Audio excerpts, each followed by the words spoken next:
Well, there's been a lot of talk in the news about shutting down the government on October 1st. It sounds like a libertarian dream, but it's really not. It's really just politics as usual, with the Democratic Party and the Republican Party and the president grandstanding in support of their pet projects.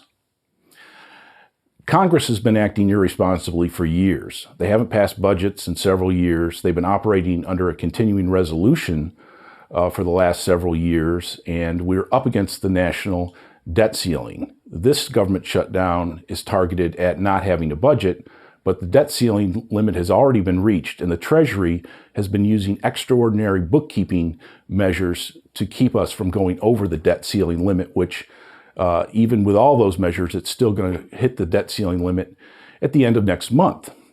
So it's basically Congress acting irresponsibly. But even if the shutdown were to occur, it's not really government shutting down.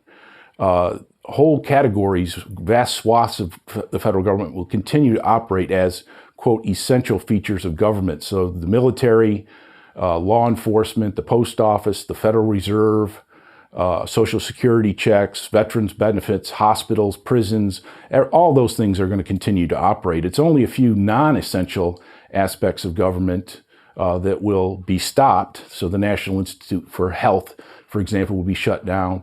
Make it much more difficult to get a visa or a passport. It would disrupt some aspects of the tourist industry, but it's not government really shutting down. And we've had 17 of these shutdowns over the last 40 years. So again, this is just part of regular politics here in the United States, of Congress and the president not being responsible, not being good stewards for the taxpayers' money.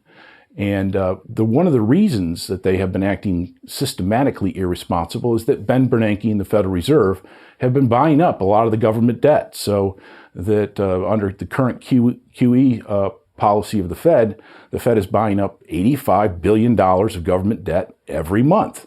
And guess what? If you could spend money irresponsibly and borrow to support that lifestyle at virtually zero interest rates, what would you expect to happen?